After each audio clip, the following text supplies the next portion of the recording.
আসসালামু আলাইকুম রহমতুল্লাহ। প্রিয় দর্শক, কেমন আছেন? আশা করি ভালো আছেন। প্রিয় দর্শক, শরিয়াহ ভিত্তিক ব্যাংকের আমানত বৃদ্ধির ধীরগতি। চলুন বিস্তারিত জেনে নিই jagunis24.com এর মাধ্যমে। বাংলাদেশ ব্যাংক খাতে একসময় দ্রুত আমানত বৃদ্ধির জন্য শরিয়াহ ভিত্তিক ব্যাংকগুলো ছিল বিশেষভাবে আলোচিত। প্রচলিত ব্যাংকের তুলনায় এগুলো প্রবৃদ্ধি ছিল ধারাবাহিক ও উল্লেখযোগ্য।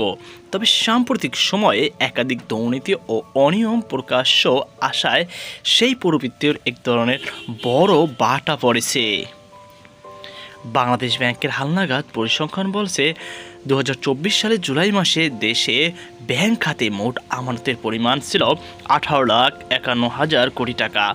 এক বছর ব্যবধানে 2025 সালের জুলাইয়ে তা বেড়ে দাঁড়িয়েছে 20,22,000 কোটি টাকা, যা প্রায় 9.22% প্রবৃদ্ধি। কিন্তু একই সময় শরিয়াহ ভিত্তিক ব্যাংকগুলো প্রবৃদ্ধি ছিল তুলনামূলকভাবে কম। 2024 সালের জুলাইয়ে এর খাতে আমানত ছিল 4,37,000 কোটি টাকা। 2025 সালের জুলাইয়ে তা বেড়ে দাঁড়িয়েছে 4,54,000 কোটি টাকা, অর্থাৎ প্রবৃদ্ধির মাত্র 3.79%, যা প্রচলিত ব্যাংকের চেয়ে অনেক ধীর। 2024 সালের আগস্টে নতুন সরকার দায়িত্ব নেওয়ার পর ব্যাংক খাতে একাধিক পদক্ষেপ নেওয়া হয়।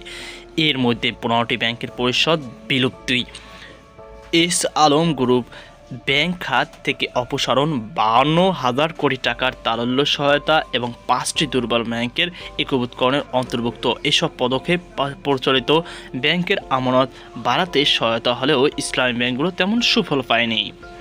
এক সময় দেশের মোট আমানতে 1/4 ছিল ইসলামী ব্যাংকগুলোতে, কিন্তু 2025 সালের জুলাইয়ে এ হার নেমে এসেছে 22% গিরে।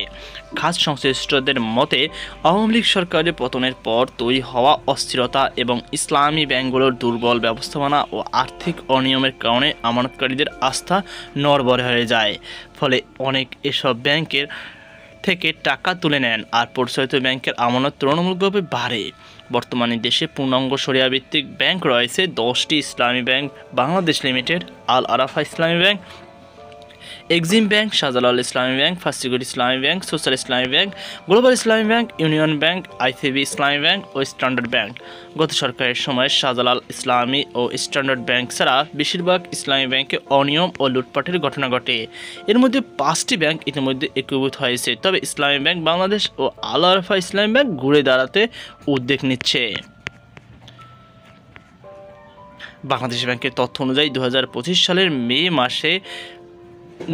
মাস থেকে জুন মাসে ইসলামী ব্যাংকগুলো আমানত বেড়েছে 8,835 কোটি টাকা, কিন্তু জুন থেকে জুলাই প্রবৃদ্ধি সীমিত হয় দাঁড়ায় মাত্র 858 কোটি টাকা। এতে স্পষ্ট হচ্ছে শরিয়াহ ভিত্তিক ব্যাংকের আমানত বৃদ্ধির দ্বারা ক্রমেই মন্থর হয়ে যাচ্ছে।